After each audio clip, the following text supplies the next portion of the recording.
بسم الله الرحمن الرحيم. اهلا بكم اعزائي المشاهدين. خبرنا النهارده عن اللاعب عمرو رضا. عمرو رضا لاعب كرة قدم مصري، ولد 18 يناير 1999 ويبلغ من العمر 24 عام، وطوله 1.87 سنتي، ومركز اللاعب مهاجم.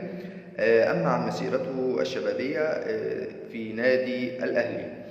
أما عن مسيرة اللاعب عمرو رضا، بدأ مسيرته مع النادي الأهلي وفي عام 2014 انتقل في النصر الإماراتي.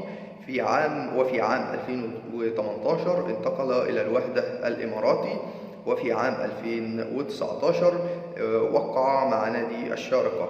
بشكركم أعزائي المشاهدين، وأتمنى دايما أن انتوا تتابعونا باستمرار وتشتركوا في قناتكم المفضلة كورة لوكر عشان يوصلكم منا كل جديد وحصري. والسلام عليكم ورحمة الله وبركاته.